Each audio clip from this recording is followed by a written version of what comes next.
Real music exclusive. I grew up like a savage.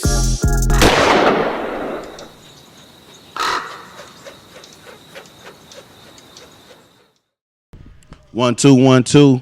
You now rocking with the No Vultures podcast. You got me, myself, Lord Rab. You got OG Clee going away on a vacation. Free OG Clee. We on the countdown. And today we got a very, very, very, very special guest. Now this guy, I'm sure you seen him. If you ain't seen him, you under a rock. I ain't talking about in one city. I'm talking about in every city. I ain't talking about in one country. I'm talking about in a bunch of countries. If you seen this guy in his early years, you might have seen him turf dancing. You might have seen him being a curator, the party promoter. You might have seen him being a designer. I don't think he officially has a title. He's just him. You know what I'm saying? And he's a free spirit, a great brother. Today we got Daghe motherfucking Digital on No Vultures. My brother. Appreciate you. How you doing, man? I'm blessed, bro. I can't complain, bro. Man, it's tour life. What about? Back and forth. Yeah. Yeah. So I'm catching you in between all of these things Yeah. that you're doing. We're doing spot dates now, like Spot dates. and festivals and shit like that. The tour is over, but now it's like different festivals. It's festival season now. Okay. Yeah. I got to give you the No Vultures disclaimer, which I'm sure you already know. We've talked plenty of times, but we started a podcast because we felt there was a void in our voice from our side. Not particularly a hip-hop show, not particularly a Bay Area show, but just culture. All things culture. So whatever people do that's impacting culture, that's what we want to talk about and what we want to cover. We don't want Daghe in a beef because of somebody said something on Twitter and we know Daghe don't take no shit. So we decided to bring him in and spark that up. We want to highlight and give you your flowers about what you've been doing and also cover your life up until present day. That's why I'm here. Yeah. We got our own. We got our own media. Real niggas got their own media. I gotta do it. Man. You know I appreciate it. So, born and raised in Oakland? Born and raised West Oakland. West Oakland. So, what was that like in your time? Like, what? How was that growing up? What did you see? What era was that? Who was outside? Shit, that was like. I'm born 85, so that was like Dead Bang crack era. Yeah. I grew up. It was we had like a weed spot over there by my house. It wasn't even some niggas selling dope, but it was a weed spot for the most part. Shit is West Oakland. It was home. And it was dope. It was beautiful to me. I don't know. It was just normal. But I also was in like I'm from 18th, so it's not like I'm not from the bottoms where it's really funky. You feel me? Like right. It's still cool. Like so, you and Dame from the same block? Yeah, we from the same place. Shout out to boy Dame. Yeah, me and Dame from 18th. It's not too many of us from 18th. Yeah. So it's a little hood. You feel me? So Mellis Wave. He from over there. Okay. But it's not really many of us in this art shit. Yeah. That's from the 18th. Yeah. I always looked at West Oakland like, you know, the kind of like East. Everybody talk about East Oakland because of the size. Yeah, I think the Coliseum has always been here. Side shows, everything. But West Oakland is kind of like, to me, was always the epicenter of culture. Just like from what you got on 7th Street. Yeah, me going down there when I was young, knowing about Esther's Orbit Room, not being able to experience it, but knowing about the history. Of what was going on down there was pretty big. Yeah, no, West Oakland, it just. I mean, we get overlooked in everything. That's why I bang it now as an adult. You know what I'm saying? Yeah. I don't. It's because we always get overlooked. We like the little cousins, you know what I'm saying, of the Bay. It's like a very small region. I mean, I guess North Oakland is smaller, but it's like we get overlooked because it's it's a small pool of people. But a lot of shit come from there. You know what I'm saying? True. A lot of legendary shit come from there, and like, I don't know, like it's a place where you know somebody's mom. You know what I'm saying? You know their mom, they know your. At least when I grew up, you know what I'm saying? We knew everybody was kind of family. You know what I'm saying? And you come from a Nigerian background. Yeah, I actually come from So that's what my West Oakland experience was very different because I came from a Nigerian household. So inside my house is very different than everything around me. But I also grew up in a Habesha apartment. You feel me? So it's a lot of Habesha people. Eritreans and Ethiopians and shit. So I had a different experience, you know what I'm saying? Because we had a lot of first generation people was in them apartments. Okay. You being that so your parents is just from there. They immigrants. They're from Nigeria. So having a different value system, because me knowing Nigerians and Habesha people too, the work ethic.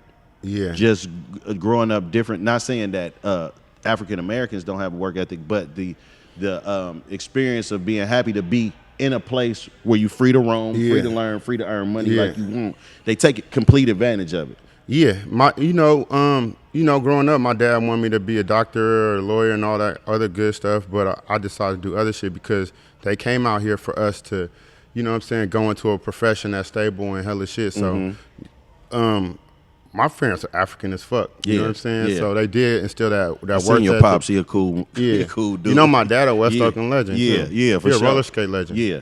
So I seen him skate, bro. Yeah. So it's like I had that duality. You feel me? When you go out the house, it's what it is. When you get out the house, but in my house, it was very like, do this, handle your business. Yeah. So I got the best of both worlds, in my opinion.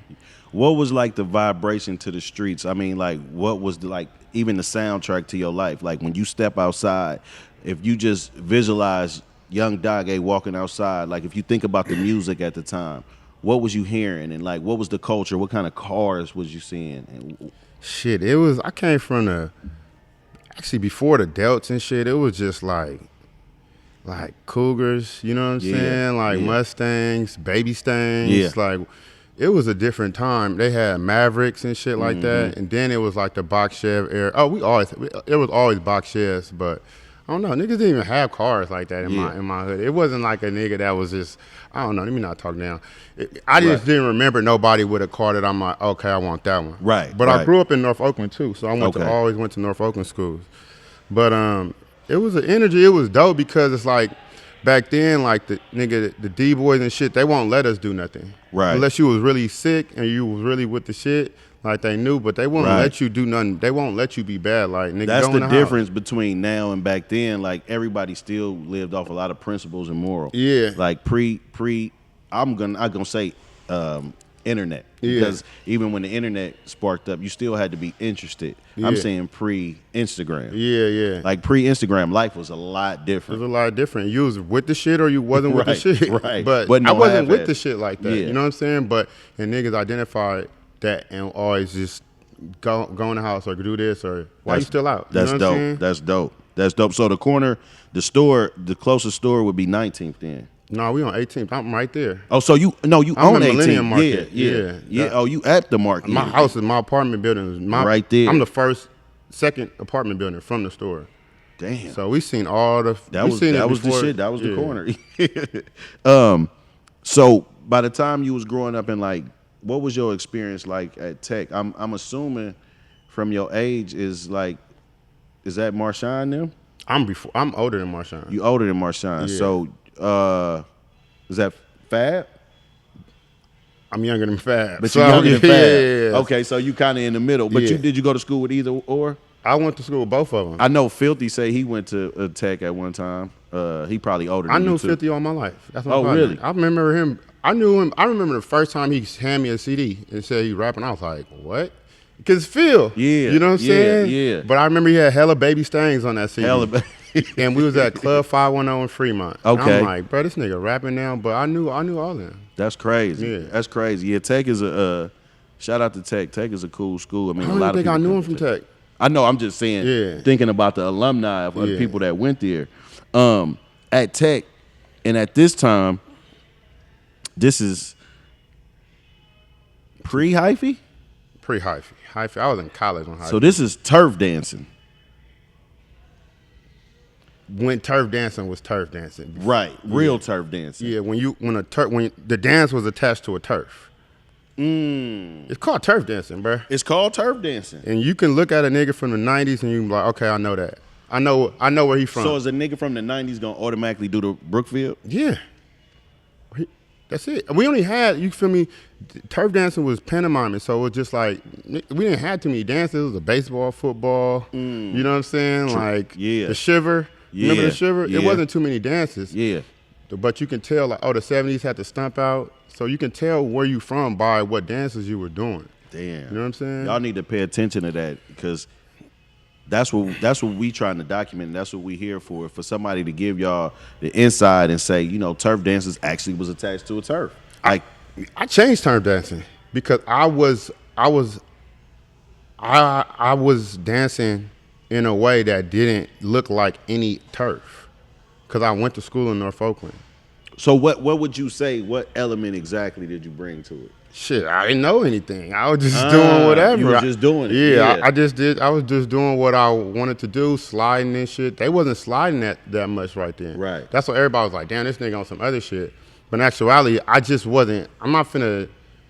I mean, shit. We didn't have no dance from our turf. You know what I'm saying? Yeah. So I was just doing shit. I did the baseball, football, but I was like getting in depth with it, like really motion players when I was doing the football. Right. When niggas was just throwing touchdowns. I was motion player. Yeah, I was doing niggas was like, what the fuck? You know what I'm saying? You doing audibles and shit. Audibles the whole shit. Damn, that's crazy. But so I mean, and even leaving tech, right? You went to Chico. I went to Chico State, yeah. You was a Kappa? I'm a Kappa. You was. Yeah. You are a Kappa. Yeah. And I seen your step. You a cold nigga with the step with the cane. I was. You ain't got it no more? I don't know. I haven't tried that. Bruh, I seen it and I was like, man, no, this nigga really good. Over the pandemic. I think I fuck with over the pandemic. Yeah. But when you went into a fraternity, like what was your goal? Like because for young people going to college, I want them to know, like, because experiencing that, right? Yeah. Outside of trying to experience a brotherhood, like a gang. Yeah. Like experiencing a brotherhood of people doing something that's not just negative, right? Yeah, for me it was like when I went there, obviously they was the ones with the ladies and all that stuff. Well, they seemed like the cooler people there, but at the end of the day, it's like they black and they been here already. Right. You know what I'm saying? Right. Like they been here already, they figured Right. it out. Like, all right, I'm gonna mess with them. The people who been here already and they already, they knew what to do. They, you know what I'm saying? They was organizing. I didn't know I liked organizing, but they was organizing shit. So Yeah. I just wanted to be a part of something where they were controlling the experience, the college experience of Right. black people up there. And I'm like, shit. That's dope. And that did you graduate? Yeah. Overall at Chico, would you say Chico is a white school? It's a predominantly white school, yeah. So, and I brought that up because that experience could be a lot different because even a lot of street cats from the South go to college. Yeah. Like from us, like you going to college, like you're special. In Yeah. Oakland, it's like, Daghe went to college, right? Yeah. Like, it's like, that's a big deal. Yeah. Out there, it's not. Like, I tell people all the time, even the thuggish rappers, right? So, like, you have the T Grizzlies. Yeah. He got in trouble the first time in college. Yeah. You know what I'm saying? You have ESTG. He was Yeah. a collegiate athlete. Like, But it's like, them places, bruh, like, they got a real actual black middle class. right. California doesn't have an actual black middle, like an actual really middle class. You feel me? So it's like they have examples of motherfuckers that went to school. You know what I'm saying? And like we don't have examples, and they got black schools. So it's like it's a little bit more enticing when niggas going for bitches and shit like that. It's more enticing for a black man to be like, okay, I want to go to school. Right. Like you can just go there for the women and get an education. Yeah. You feel me? Or you Yeah. can just go there to go find. You know what I'm saying? You can just go there as a second high school and fuck around and get an education and a career. So it's like we just don't have that culture out here. Nah, we don't. And it's kind of crazy because every time I think about it, I'll be like, what's the norm there? It's just like it almost makes you really realize the type of uphill battle you fighting here.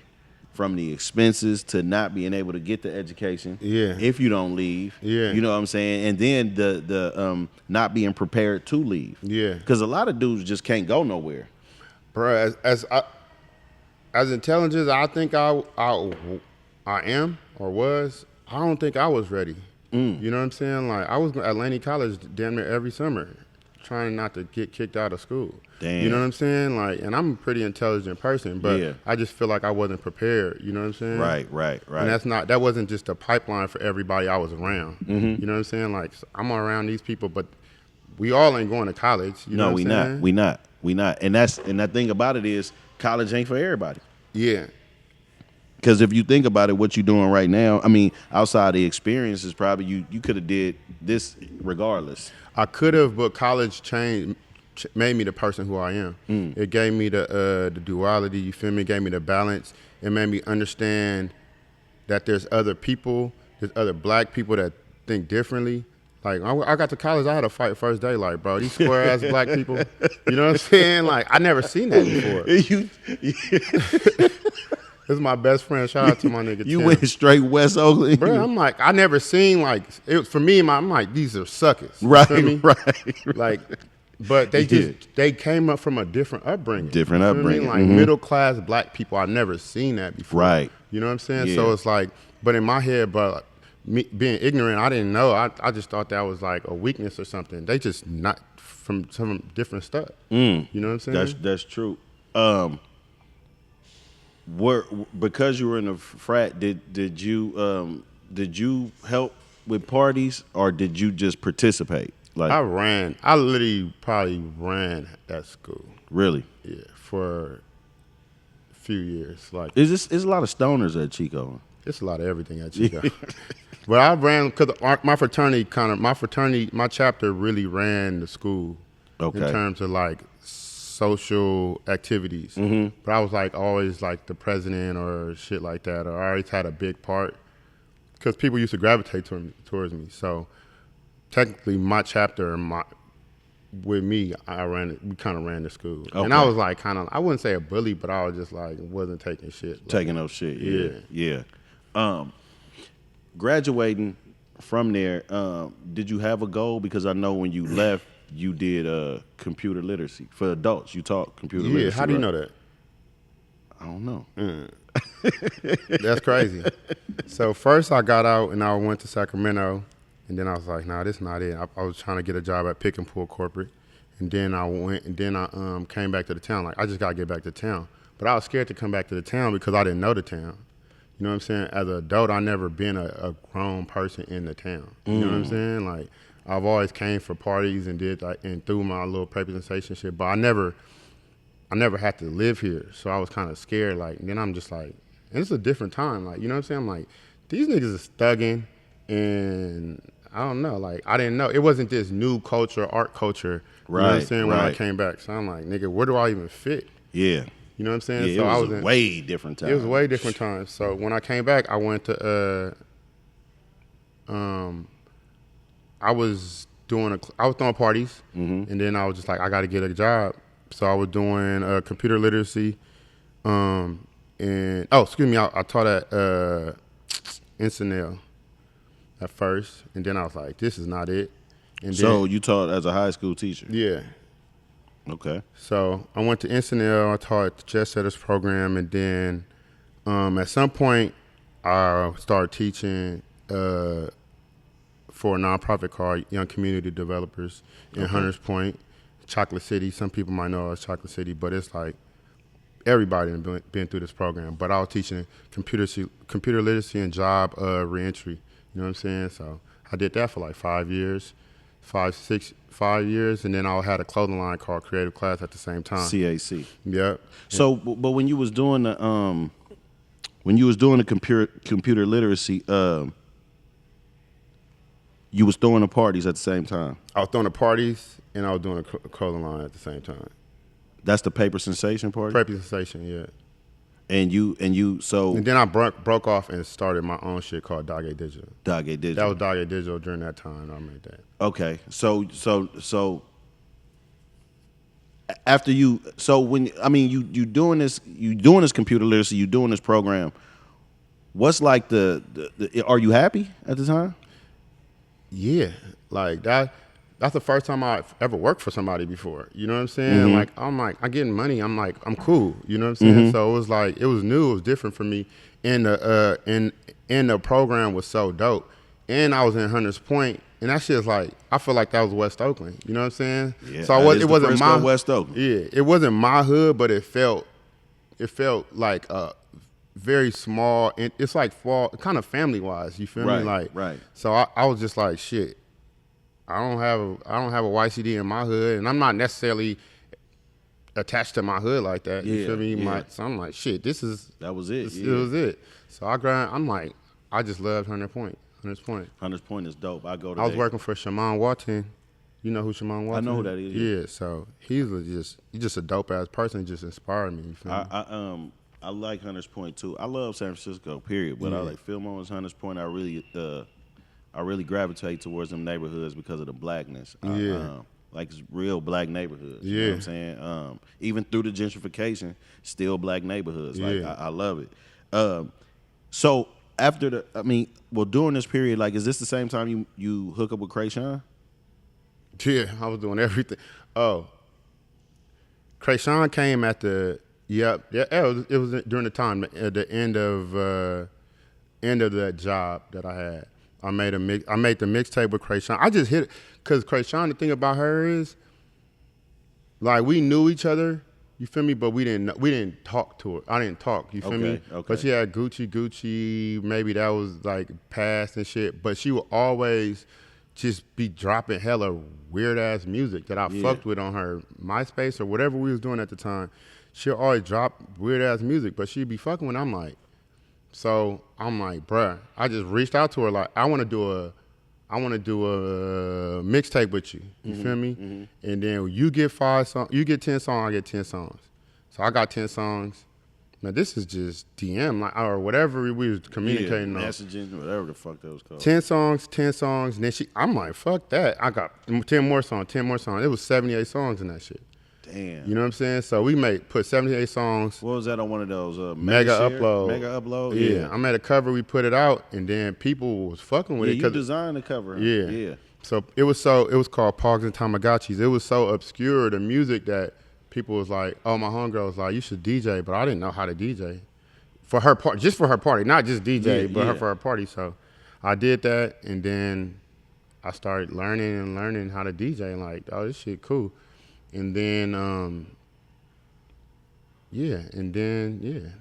But even around that time, like you was on the scene, so you was already like a popular person. Like people already knew you. Like if they didn't know you and they saw you, like in a consecutive week, you'd be like, that nigga's the nigga. Like who is he?